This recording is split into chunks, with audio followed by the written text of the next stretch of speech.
네, 안녕하십니까. 을지대학교 최은희입니다. 저는 택배 노동자의 과로사 실태인데요. 네, 문제점부터 먼저 말씀을 드리도록 하겠습니다. 지금 제가 이 PPT 바탕화면에 택배 노동자하고 과로사 이렇게 해서 붉은색으로 해놨는데 먼저 택배 노동자에 대해서 먼저 말씀을 드리고 그 다음에 과로사에 대해서 얘기를 하고 그 다음에 두 가지에 대해서 다시 말씀을 드리도록 하겠습니다. 이번에 그 서울신문에서 이제 이슈 이제 신문에서 달빛 노동 리포트로 해서 이제 과로사에 대한 부분이 좀 나왔었습니다. 여기 보게 되면 지난 12일, 그러니까 12일이라고 하면 지금 12월 달에 나왔기 때문에 11월을 얘기합니다. 11월 12일 숨진 30대 택배 노동자가 사망 나흘 전 오전 4시 28분에 동료에게 저 너무 힘들어요라는 절박한 호소를 담았는데 사망 전날 밤에도 400개 넘는 물량을 배송했다라고 하였습니다. 자, 400개 양이 어느 정도일까요? 양이 많은 걸까요? 적은 걸까요? 자, 일단은 그건 좀 이따가 다시 말씀을 드리도록 하고요. 자, 그 다음에 택배기사 또 하나는 2019년도 이제 그 과로사 하신 분을 보게 되면 물류터미널에 그 상가 앞 트럭 안에서 의식을 잃은 상태에서 발견이 되었는데 이제 그 후송된 이틀 뒤에 8시 18, 저녁 8시 8분에 숨졌다고 되어 있습니다. 근데 52세이고 사망 직전에 한 일주일간 시간은 76시간 48분으로 지금 기록되고 있습니다. 자, 76시간을 제가 한번 계산을 해봤는데요. 5일 기준으로 했을 때는 15시간 하루에 근무를 해야 되고 6일 기준으로 했을 때는 12시간을 근무를 해야 됩니다. 택배 근로자분들이 거의 그 주말 토요일 일요일 없이 토요일까지 근무하는 걸 보게 되면 토요일까지도 12시간을 근무한 거를 알 수가 있습니다. 자, 그 다음에 이제 또 하나의 기사는 조금 택배 기사와 유사하게 배달 노동자가 이제 있는데요. 배달 노동자는 지금 치킨집을 배달하던 중에 25건의 치킨 배달을 하였는데 버스와 충돌해서 생긴 사고입니다. 이게 사고긴 사고이지만 가로사 연결이 되어 있을까요? 안 되어 있을까요? 제가 이 배달 노동자를 좀 비교해서 말씀을 드리기는 했는데 저희가 택배하고 배달하고 조금 헷갈리는 부분이 있는데요. 택배에 대해서 이제 한번 정의를 한번 살펴보도록 하겠습니다.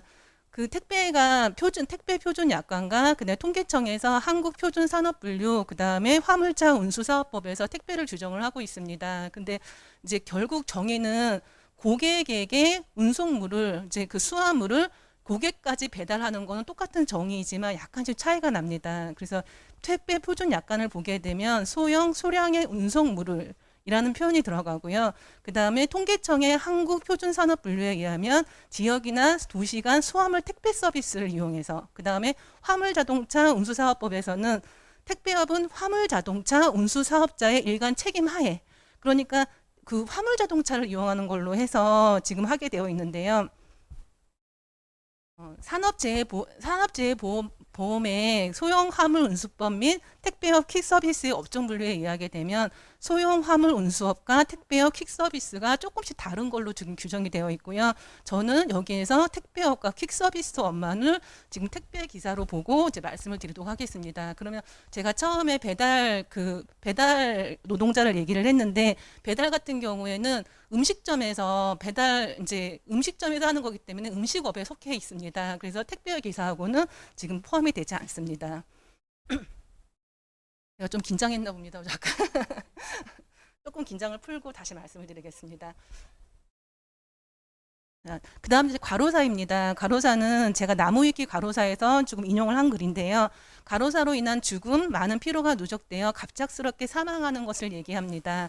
그래서 과로사라는 용어는 의학적으로 정의되지 않습니다. 그러니까 의학적으로 과로사라는 그 진단명은 없기 때문에 그래서 사회적으로 추상적으로 통용되고 있는 표현이고 피로가 누적되어서 뇌와 심장에 연결된 심혈관이 무리로 인해서 심근경색이라든가 뇌출혈 등이 일어나서 사망하게 되는 경우를 말하고 있습니다.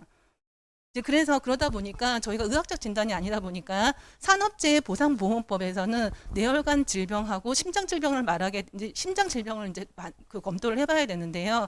여기 가에서 보게 되면 다음 어느 하나에 해당하는 원인으로 뇌실질 뇌출혈, 그 다음에 지주막과 출혈, 뇌경색, 이게 지금 뇌혈관 질병이고요. 심근경색, 그 다음에 대동맥류의 해리성 장애 해가지고 이게 심장 질병입니다. 이게 어떤 경우로 발생을 하냐면 업무와 관련된 환경 변화로 인한 생리적 변화가 뚜렷한 경우, 그 다음에 업무의 양, 시간, 강도, 책임 및 업무 환경 변화 등으로 업무상 부담이 가중되는 경우, 그다음에 세 번째는 만성적 과중한 업무입니다. 그러면 여기서 업무의 양, 시간, 강도, 책임을 얘기를 해야 되는데요. 자, 산업재해보상보험법에서 시간을 얼마로 규정하는지를 보게 되면 2018년도에 좀 개정이 되었습니다. 그전에는 60시간으로 이제 했었는데 아까 전에 그 정혜선 회장님께서 말씀하신 것처럼 그 전에 그 그 우편업이라든가 이런 데서 과로사가 많았기 때문에 60시간에서 좀 이렇게 비판이 좀 많았습니다. 그러면서 2018년도 11월 1일에 60시간에서 변경 내용을 보게 되면 60시간은 당연 인정 기준으로 하고 그 다음에 12주 동안 52시간을 초과로 인정하는 경우, 그 다음에 가중 요인에 복합적으로 노출되는 경우, 이것을 세 가지로 명시하고 있습니다. 그래서 가중 요인을 보게 되면 야간 근무인데요. 야간 근무는 주간 근무의 30%를 가산하도록 되어 있습니다. 저희가 가산 임금은 야간 근무에 대해서 50%를 기준으로 하고 있는데요. 지금 여기 시간을 보게 되면 30%를 가산하도록 되어 있습니다. 그래서 저희가 그 택배 노동자의 업무를 이번에 이제 한번 인터뷰를 해봤었는데 그 안전보건공단에서 보게 되면 택배 노동자의 업무 그 그 업무 표준화된 매뉴얼이 나옵니다. 이제 그것을 이분들에게 여쭤봤어요. 분류 작업에서 처음에 물건이 오게 되면 분류 작업을 시작하는데 몇 시에 시작하는지, 그러면 7시에 시작한다라고 하더라고요. 그래서 자기들은 출근을 한 30분 전에 출근을 하게 되는데 6시 반부터 와서 이제 대기를 하게 되는데요. 7시부터 분류 작업을 시작하게 되면 차량에 적재하고 물품에 적재하는 거는 2시에 종료가 됩니다. 오후 2시에. 대략적으로 이 정도의 종료가 되게 되는데, 자, 7시에 시작을 하게 되면 저희가 12시간 근무라고 하면 오후 7시에 끝나야 됩니다. 그리고 15시에, 만약에 하루에 15시간으로 하게 되면 제가 계산을 해보니까 23시에 끝나게 돼요. 23시, 밤 11시에 끝나게 되거든요. 그러면 야간 근로 시간이라고 하면 밤 10시부터 새벽 6시까지이기 때문에 1시간에 대해서 가산이 붙습니다. 0.4, 아니 30%에 대해서. 그러면 이 시간을 제가 한번 계산을 해보니까 1.5, 그 총 야간 근무까지 하게 되면 5시간을 야간 근무 때 일하게 되는데 30% 가산을 하게 되면 1.5시간이더라고요. 그래서 이렇게 해서 이제 근무를 하게 되는데 운송 작업을 나갑니다. 2시에 운송 작업을 나가는데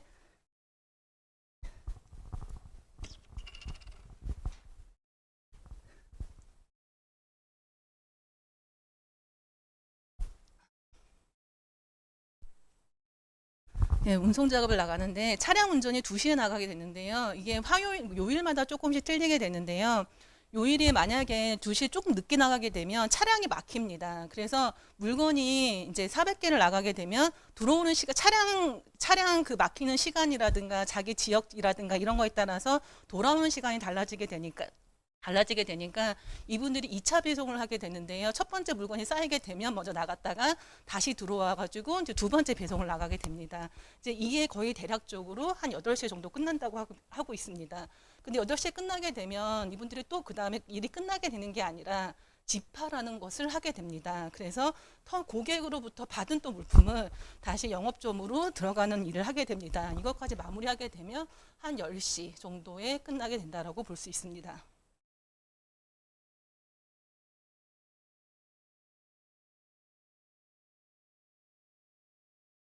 네, 제가 화면이 처음이라 이렇게 떨리는 것 같습니다.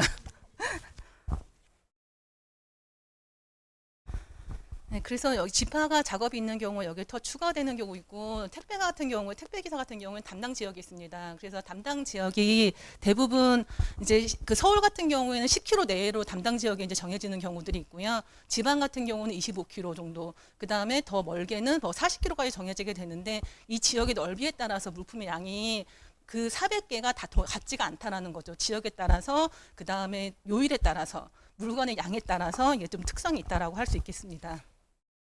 그러면 제가 여기서 하나가 이제 의문이었던 게 뭐였냐면 물건이 너무 많으면 다음 날로 하면 안 될까요? 라고 물어봤어요. 그랬더니 이분들이 하시는 말씀이 그 다음 날에 또 다른 물품을 쌓으려면 그날 당일 업무를 마무리를 지어야 한다는 거죠. 그래서 당일 받은 물품은 무조건 만료를 지어야 한다라고 합니다. 그래서 이제 택배 근로자분들의 근로 실태를 파악하기 위해서 제가 그 안전보건공단에서 제시가 되는 근로환경 조사를 좀 분석을 해봤습니다. 그래서 근로환경 조사에 의하면 근로환경 조사는 3년마다 이제 자료가 나오게 되는데요. 2014년, 그다음 2017년에 나왔고 3년 뒤인 이번 올해에 이제 나와서 내년 정도에 발표가 될 예정입니다. 그래서 지금 자료는 2014년도하고 2017년도 자료만 있습니다. 보게 되면 택배 근로자라고만 표시되어 있는 이제 분들만 분석을 했는데요. 2014년도에 보게 되면 60시간 초과하시는 분들이 21.6%, 그다음에 2017년도에는 13.5%입니다. 가중치는 적용하지 않았습니다. 그래서 평균을 보게 되면 2014년도에는 54.8시간, 2017년도에는 54.5시간입니다. 그러면 이 시간이 근로환경 조사 같은 경우에는 시간이 약간 좀 저희가 일반적으로 설문조사하는 것보다 좀 적게 표시가 됩니다. 그래서 다른 자료를 한번 찾아봤는데요. 2019년도에 국토교통부에서 이제 조사한 바에 의하면 그 12시간 초과하는 경우가 48.6% 되어 있습니다. 12시간 초과가 이게 화요일 날이에요. 12시간 근무 초과하는 경우가. 이제 그리고 업무의 시간과 양과 강도를 얘기하는데 강도를 보게 되면 빠른 속도로 일하는 경우, 하루에 빠른 속도로 일하는 경우가 근무 시간 절반이 된다라고 하는 경우가 이상이 그렇다는 경우가 50%. 그다음에 근무의 4분의 1이 빠른 속도로 일한다는 경우가 15.6%. 2017년도엔 더 늘어납니다. 66.5%가 근무의 절반 이상이 빠른 속도로 일해야 되고 근무의 4분의 1이 16.8%가 빠른 속도로 일해야 된다고 했고요. 엄격한 시간에 맞춰야 된다라고 하는 경우가 2014년도가 41.6%에서 2017년도가 55.9%로 증가하고 있습니다. 그러니까 시간도 많은데 시간도 이제 길게 일하는데 빠른 속도로 일해야 되고 시간도 엄격하게 맞춰야 되고 이분들이 이제 그래서 F자의 한 결과를 보게 되면요.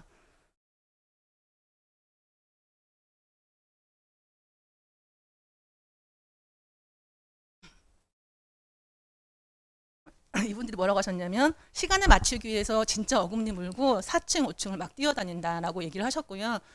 엘리베이터가 있어도 타지를 못 하시는 거예요. 왜냐하면 엘리베이터 기다리는 시간을 못 참으셔가지고.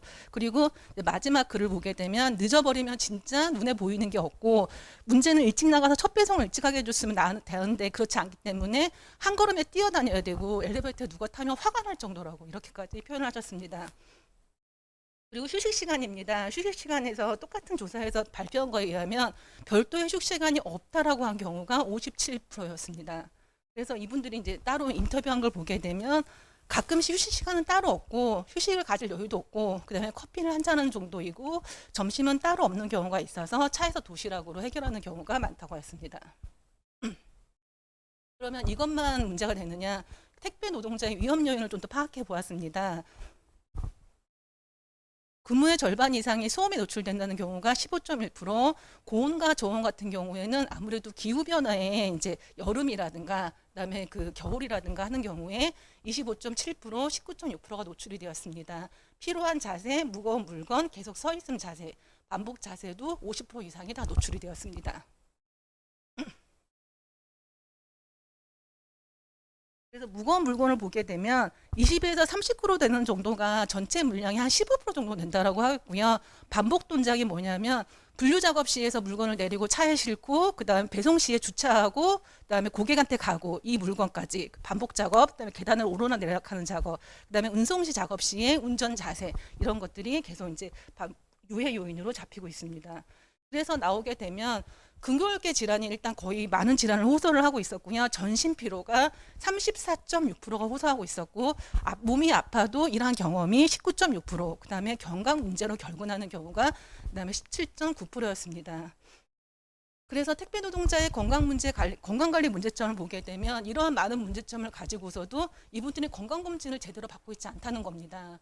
그러니까 지금 요즘에 최근에 그 과로사의 문제가 많이 대두가 되면서 건강검진을 일부인지 해주게 되었는데 병원에 가는 시간조차도 없어서 그 이동버스를 가지고 와서 이제 그걸 하게 되는데 이동버스에서 와서 검진을 했는데 결과를 모르는 거예요, 이분들이. 자신의 결과를 봤는데 해석을 못해요, 이거에 대해서. 자기가 뭐가 문제가 있는지. 그 다음에 보험 같은 경우에는 산재보험에 대한 얘기는 많이 들었지만 가입을 하지 않는다고 하겠습니다. 그래서 이번에 산재보험 얘기가 많이 나오니까 많이 나오니까 얘기를 이제 해야 되는데 자기의 그 수입이 노출이 될까 봐. 그리고 들어봤자 뭐 하느냐. 자기가 증명을 해야 되는데. 이제 사고가 아니면 증명을 하지 못하기 때문에 자기는 차라리 그냥 실비보험 들겠다 이렇게 얘기하시는 경우들이 있더라고요. 이제 그 다음에 문제가 이제 이분들이 사고라든가 이런 것들이 많은데 그 문제가 이제 건강 문제가 생겼을 때 이분을 대신할 사람들이 없는 거예요. 그래서 대처 인력의 부재와 거래처 관리의 부재. 그러니까 자신들이 만약에 이 지역을 담당하기 때문에 이 지역에서 빠지게 되면 이분들이 이 지역을 다른 사람한테 맡길 수가 없는 거죠. 이것 때문에 자기가 만약 건강 문제가 있게 되면 콜벨 인력을 투입하게 되는데요. 이 콜벨 인력은 자기 돈으로 투입하는 겁니다. 그러니까 이분들이 아파도 자기가 손해가 나기 때문에 이걸 이제 아파도 제대로 못 쉬고 이제 다리가 이제 만약에 골절이 입어도 이제 그 기부스를 하고 택배를 하게 되는 현황이 이제 오게 됩니다. 그래서 이제 결론은 뭐냐면 이분들은 결국 이제 장시간 근무에 가중 요인이 플러스가 되어 있고 휴식과 휴일이 없음으로 인해서 위험령이 계속 노출이 되면서 과로사가 인해서 발생을 하는 것이고요. 그 다음에 사고와 건강 문제가 잡히지 않는 통계가 많다는 거죠. 산재 보험이 잡히지 않음으로써 이제 그 통계가 많지 않은 그리고 건강 관리가 부재하게 되는데 담당자도 없고 이분들을 책임질 사람이 없고 그거는 바로 특수고용 형태 근로자이기 때문입니다. 이분들이. 그래서 이제 이분들에 대한 종합적인 이렇게 제도적으로 종합적인 문제가 이렇게 있고요. 관리 방안에 대해서는 이윤정 교수님께서 이제 말씀을 해주도록 하겠습니다. 이상입니다.